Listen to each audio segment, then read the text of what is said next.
Hello दोस्तों, जय हिंद। कैसे हो आप सब। एक बार आपके अपने चैनल एग्ज़ाम ट्रैक पे आपका बहुत बहुत स्वागत है।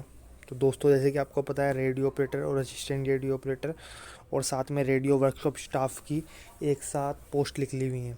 ठीक है ना। तो बहुत बच्चे कमेंट करके पूछ रहे हैं, मतलब बहुत मात्रा में, कि सर क्या इनका सभी का एग्ज़ाम एक साथ होगा। मतलब कहने का मतलब आप ये पूछना चाह रहे हो ना कि इनका एग्ज़ाम एक ही होगा, मतलब एक एग्ज़ाम होगा। तो सबसे पहले तो मैं दोस्तों आपको ये क्लियर कर दूं कि इनका एग्ज़ाम एक नहीं होगा। ठीक है ना। क्योंकि रेडियो ऑपरेटर लेवल 6 की जॉब है, असिस्टेंट रेडियो ऑपरेटर लेवल 4 की जॉब है, रेडियो वर्कशॉप लेवल 3 की जॉब है। तो इनका एग्ज़ाम एक साथ नहीं हो सकता। ठीक है ना, सबसे पहले, है ना। यही रीज़न है। दूसरा रीज़न, अगर एक साथ हुआ भी तो उसके 1% से भी कम चांस। उसका रीज़न ये है क्योंकि एक साथ होने का मतलब पहले तो इनका प्री हो, फिर प्री जो क्लियर करे, फिर मेंस इंडिविजुअल हो। और नोटिफिकेशन में साफ साफ लिखा है सिर्फ एक एग्ज़ाम होगा। तो इसलिए एक साथ होने के इनके चांसेस है नहीं, क्योंकि सबके लेवल अलग अलग हैं। ठीक है ना। तो इसका अलग होगा एग्ज़ाम, इसका अलग डेट को होगा, इसका अलग डेट को होगा। अब दूसरी प्रॉब्लम बच्चों ही क्या आ रही है। बहुत से बच्चे कह रहे हैं सर हमने तीनों एग्ज़ाम भर रखे हैं, रेडियो ऑपरेटर भी, असिस्टेंट रेडियो ऑपरेटर भी, और रेडियो वर्कशॉप स्टाफ भी। तो कहीं ऐसा ना हो जाए कि हमारी एक ही डेट में तीनों एग्ज़ाम आ जाएँ या दो एग्ज़ाम एक डेट में आ जाएँ। ठीक है। तो मैं उनसे साफ साफ कहना चाहूँगा, ऐसा कभी भी नहीं हो सकता। उसका एक रीज़न ये है, ये एक बार को पॉसिबिलिटी जब तो हो सकती है, मान लो इधर तो आपने रेडियो ऑपरेटर का भर दिया है, उधर आपने कभी किसी और डिपार्टमेंट में एसएससी का भर दिया। ठीक है। या किसी अलग चीज़ का भर दिया, बैंक का भर दिया। हालांकि उसके चांसेस भी बस 1% होते हैं। मेरे साथ तो आज तक नहीं हुआ, और बहुत कम बच्चों के साथ ही होता है वो चीज़ भी, कि एक ही तारीख में दोनों एग्ज़ाम पढ़ गए। बट उसमें पॉसिबिलिटी है, बट इसमें पॉसिबिलिटी नहीं है। इसमें पॉसिबिलिटीज़ लेनी, क्योंकि इस इन तीनों उसका कराने वाले एक ही एजेंसी है।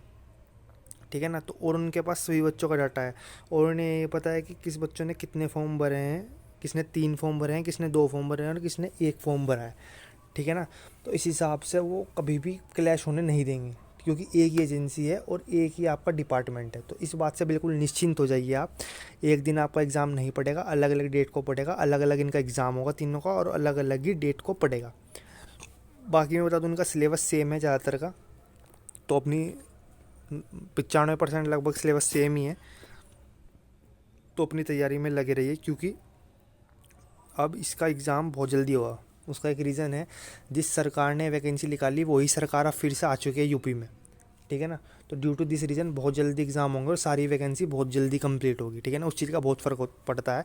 अगर कोई दूसरी सरकार होती है, वो अपने हिसाब से ढीला लेके चलती है। जैसे यूपीएसआई 2016 का आप हाल देख लो, अब तक बच्चों का क्लियर नहीं हुआ है मामला पूरा 100%। तो अगर वही सरकार आती है तो इस बार में बच्चों के प्रॉफिट हो जाता है। ठीक है ना। तो अब ये बहुत जल्दी होगा इसका एग्ज़ाम, है ना। और सिलेबस भी एक है, तो इसने तीनों भर रखे हैं। तो और जम के तैयारी करें, ताकि तीन में से एक ना एक में तो पढ़ ही जाए, या तीन के तीन में ही पढ़ जाए। ठीक है ना। है, बाकी मैंने बताई दिया आपको एक पहले यूट्यूब पे वीडियो बना के, कब इसकी एग्ज़ाम डेट पॉसिबिलिटी है। ठीक है ना। उस हिसाब से आप अपना देख सकते हो एग्ज़ाम डेट कि, है ना, कि कब तक इसकी एग्ज़ाम डेट है। बाकी मैंने बता दिया प्रिपरेशन कैसे करनी है, कब तक किस किस चीज़ की तैयारी करनी है ना। और बाकी अभी तो बस आप सिर्फ प्रिपरेशन पे ध्यान दो, ऐसी चीज़ पे मत ध्यान दो कि हमारा कब किस एग्ज़ाम होगा, कोई ऐसा ना हो जाए, क्योंकि ऐसा बहुत माइनर केस में होता है और होता भी नहीं है।